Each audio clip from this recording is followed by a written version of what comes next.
विघ्नहर्ता श्री गणेश, श्री गणेश, श्री गणेश।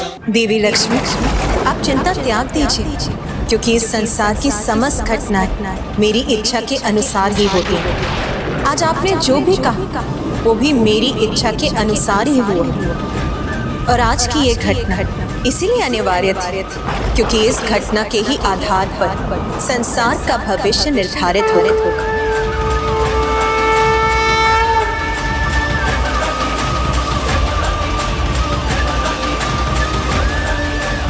भविष्य में ऐसा क्या होने वाला था माँ?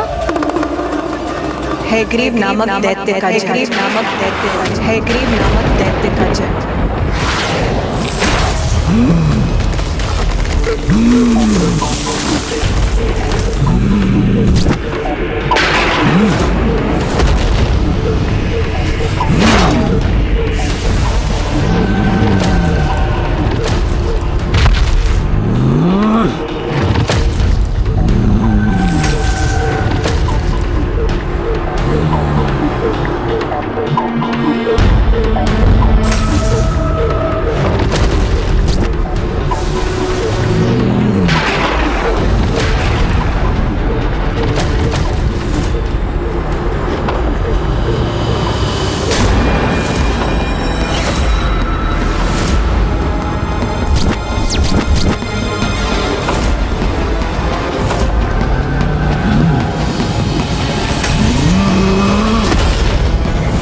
ओम ऐं ह्रीं क्रीं श्रीं।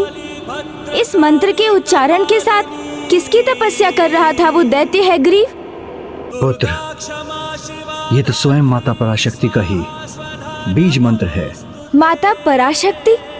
हाँ पुत्र, अनेकों वर्षों के कठोर तप के उपरांत वो दैत्य हैग्रीव माता पराशक्ति को प्रसन्न करने में सफल हुआ, और अन्य असुरों के समान उसकी भी एक ही इच्छा थी। ओम ऐं ह्रीं क्रीं श्रीं। ओम ऐं ह्रीं क्रीं श्रीं। ओम ऐं ह्रीं क्रीं श्रीं।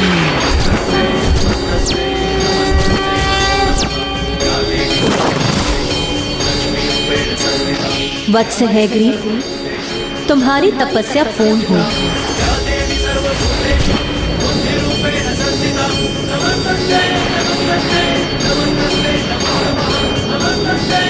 प्रणाम माता। कहो, क्या इच्छा है तुम्हारी? मुझसे क्या वरदान चाहते हो तुम? अमृत माता, अमृत चाहता हूँ मैं, अमृत चाहता हूँ मैं, अमृत चाहता हूँ मैं। जिसका जन्म होता है उसकी मृत्यु भी अनिवार्य है। यही संसार का चक्र है जिसे भंग नहीं किया जा सकता। इसीलिए तुम मुझसे कोई अन्य वरदान मांग लो। तब हे माताओं की माता पराशक्ति, अपने इस भक्त को वरदान देने की कृपा कीजिए कि इस हैग्रीव का वध हैग्रीव के हाथों ही संभव हो। हैग्रीव के हाथों ही संभव हो। हैग्रीव के हाथों ही संभव हो। तथास्तु, तथास्तु।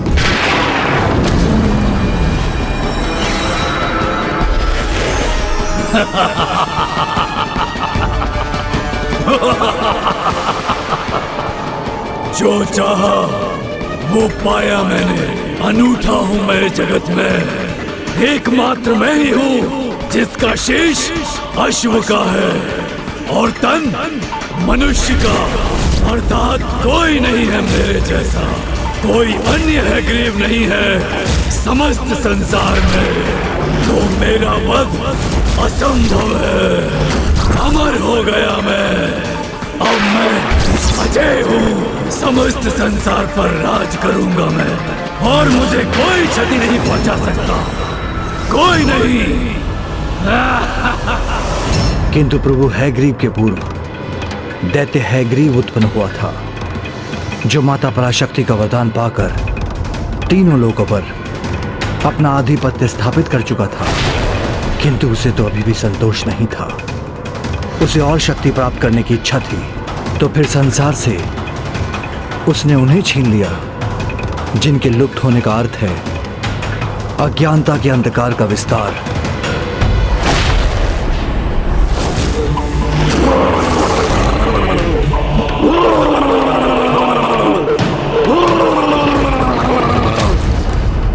ये भयंकर स्वर, ये स्वर तो उस दुष्ट असुर हैग्रीव का है जिसने अपने आतंक से तीनों लोगों को आतंकित कर रखा है।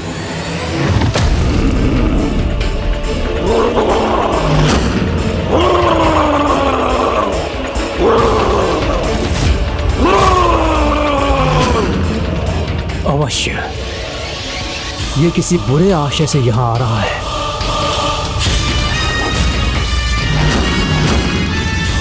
नहीं ब्रह्मदेव नहीं, रुकिए, मत कीजिए व्यर्थ प्रयास। त्रिलोक विजेता हूँ मैं। मेरी बुद्धि का, युक्ति का कुछ तो सम्मान कीजिए और इस बात को समझिए कि आपके कमंडल के जल की शक्ति मेरे वरदान के बल से कहीं कम है। किंतु फिर भी आप चाहते हैं तो लीजिए, मैं प्रस्तुत हूँ। प्रयोग कर लीजिए अपने इस जल का मुझ पर। हैग्रीव, तीनों लोकों पर तो तुमने विजय प्राप्त कर ही ली है, फिर यहाँ ब्रह्मलोक में क्या करने आए हो? क्या करूं, मैं लाचार हूँ अपने विचार से। जो चाहता हूँ पाता हूँ मैं। और ये त्रिलोक विजेता भला क्या कहेगा कि निर्विरोध अनंत काल तक निरंतर स्थापित रहे मेरा शासन इस सृष्टि पर। मेरी रुचि ब्रह्मलोक में नहीं, उसमें है जो यहाँ स्थित है और जिसे प्राप्त करने से मेरी अनंत काल तक राज करने की इच्छा पूर्ण अवश्य होगी। अर्थात ये यहाँ से वेद प्राप्त करने आया है।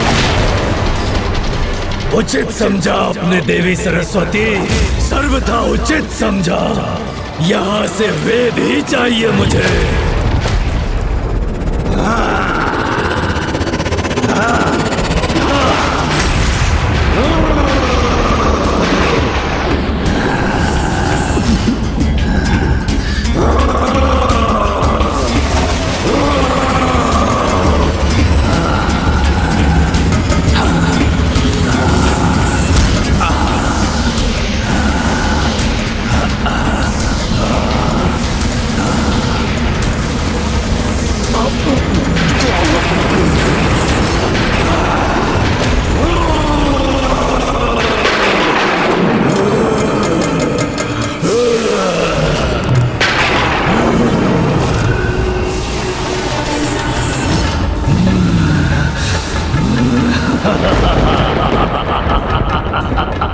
स्वामी, इस दुष्ट ने क्या किया ये?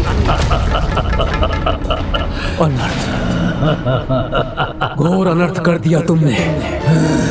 वेद जो समस्त ज्ञान के स्रोत हैं, जो स्वयं माता पराशक्ति से मुझे सृष्टि के सृजन हेतु प्राप्त हुए थे, उन्हें तुमने छीन लिया, अपने में समाहित कर लिया। हैग्रीव, वेद मुझे वापस लौटा दो, उन्हें अपने साथ ले जाने का विचार त्याग दो। हैग्रीव। ब्रह्मदेव, मैंने कहा ना, मैं लाचार हूँ अपने विचार से। किंतु आप चिंता मत कीजिए, आपसे भी कहीं अधिक माता के ये बहुमूल्य उपहार मेरे पास सुरक्षित रहेंगे। मुझसे कोई नहीं हर सकेगा वेद को।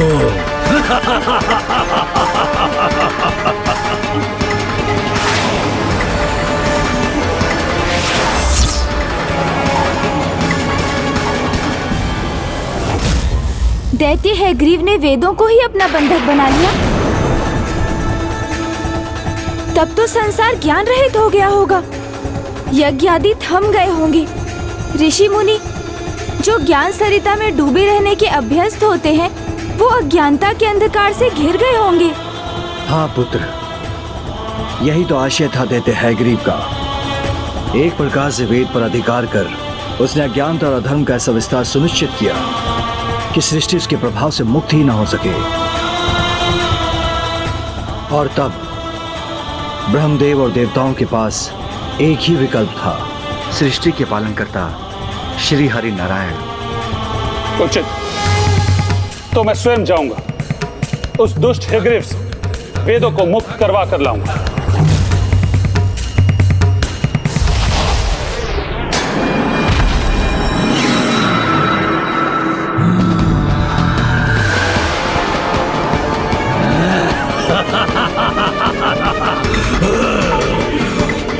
सत्य हुआ मेरा विचार। ज्ञान रहित सृष्टि में अधर्म और अज्ञानता के अंधकार का विस्तार होगा। अब तो महानतम दिव्य देवता भी मुझसे संघर्ष करने आ जाएं, तो वो भी मुझे अपने इस सिंहासन से नहीं डिगा सकेंगे।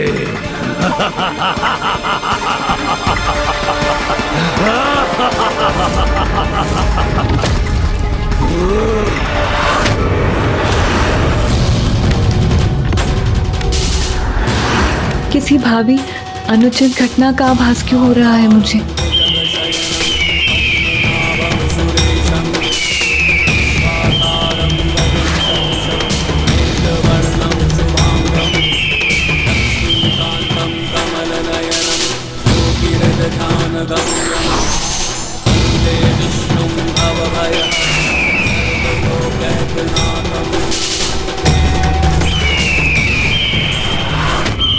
हैग्रीव ने अपने वरदान का उल्लेख किया था। बस एकमात्र यही चिंता है मुझे, कहीं वो अपने वरदान के कारण नारायण से भी सुरक्षित रहा तो फिर हम निरुपाय हो जाएंगे।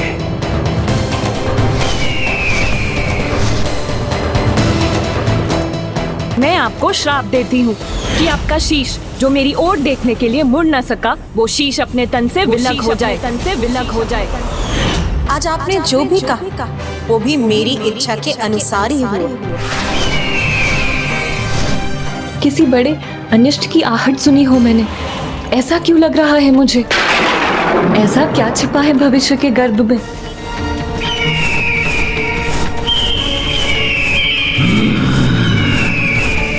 किसका भीषण स्वर है ये?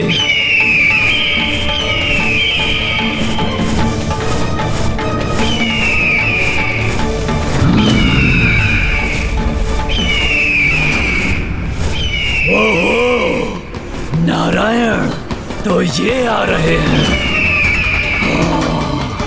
उचित है, आने दो इन्हें भी। इनकी पराजय से एक और लोग मेरे अधीन हो जाएगा एवं और बढ़ेगी मेरे सिंहासन की प्रतिष्ठा।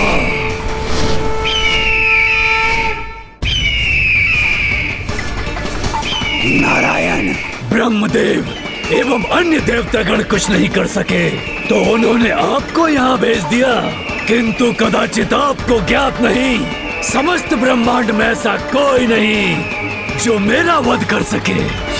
अनंत काल तक राज करूंगा मैं इस सृष्टि पर और कोई भी मुझे क्षति नहीं पहुंचा सकेगा। हैग्रीव, भ्रम है तुम्हारा। जिसका भी आरंभ हुआ है उसका अंत निश्चित, और तुम्हारे जैसे दुष्ट तो अपने अंत को स्वयं आमंत्रित करते। अच्छा नारायण, तो मैंने स्वयं आमंत्रित किया है अपने अंत को, किंतु मेरा अंत तो असंभव है। फिर उसे कैसे संभव करेंगे आप? जब भी किसी को अपनी शक्तियों पर अनुचित अहंकार हुआ है, तब तब उसका विनाश निश्चित हुआ है, चाहे वो कितना भी शक्तिशाली क्यों न रहा। यदि तुम स्वयं को सुरक्षित करना चाहते हो तो मुझे वो वेद लौटा दो जिनका हरण तुमने किया है, अन्यथा तुम्हारा अंत तुम्हारे समक्ष। अपनी कल्पना की उड़ान मत भरिए नारायण, और ये बताइए कि वेदों को मुझसे छीनेंगे कैसे, क्योंकि उसे तो वही प्राप्त कर सकता है जो मेरे शीश को मेरे तन से विलग करने की क्षमता रखता हो। और ये मुझे भली भांति ज्ञात है कि आप में वो क्षमता कदापि नहीं है।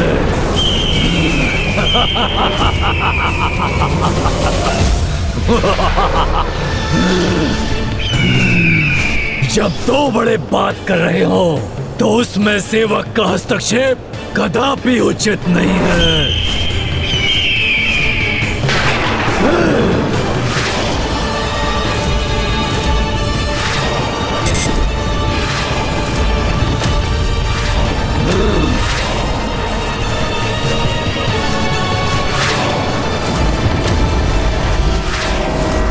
गरुड़ जी,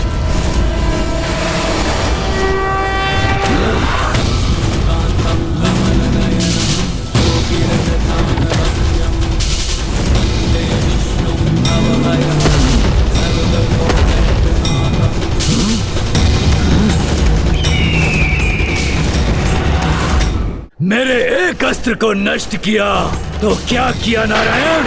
मुझसे श्रेष्ठ नहीं है आप, क्योंकि ये तो युद्ध का आरंभ ही है।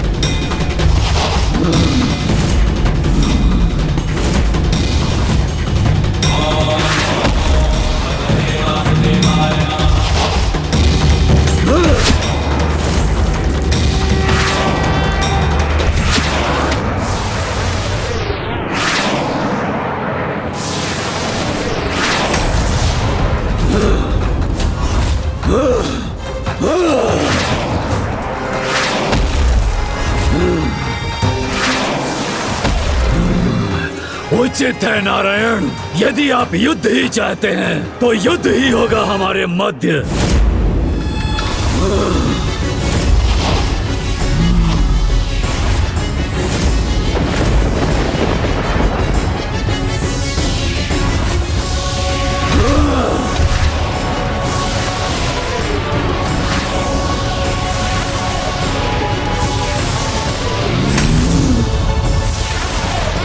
कितना भीषण युद्ध है ये, किंतु नारायण के प्रहारों का सामना करने में कैसे सक्षम हो रहा है ये?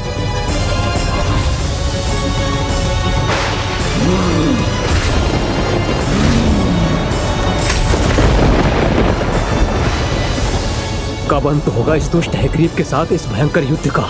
और कब मुक्त होगी ये सृष्टि इस दुष्ट के आतंक से?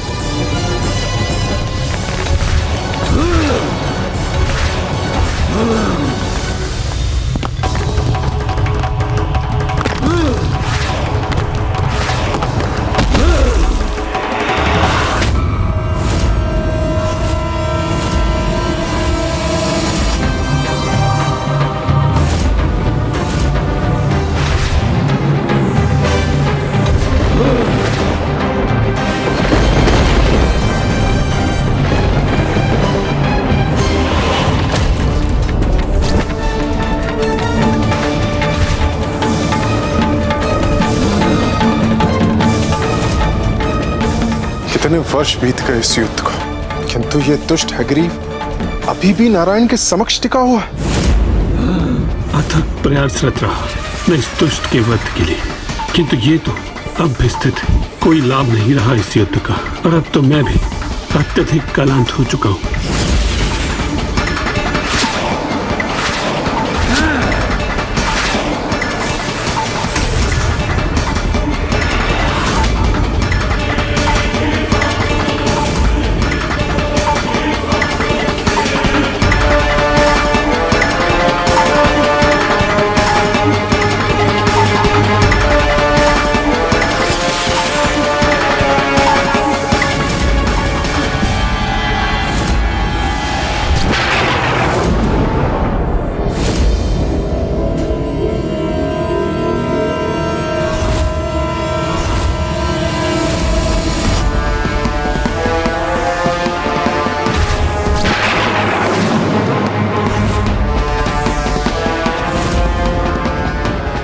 इतनी लंबी अवधि तक चला ये युद्ध, अब तक परिणाम ही नहीं रहा। आशंका से घिरी हुई हूँ, कहीं कोई अनिष्ट ना हो जाए।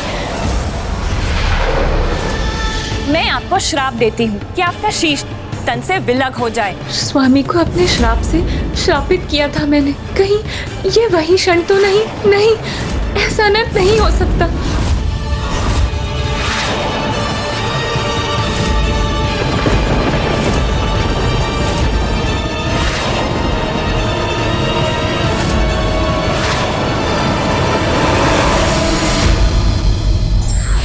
शिक्षा और ज्ञान कभी चौर्य कर्म से अर्जित नहीं किया जा सकता, और यदि किया भी गया हो तो ये कभी समय पर कार्य नहीं करेगा।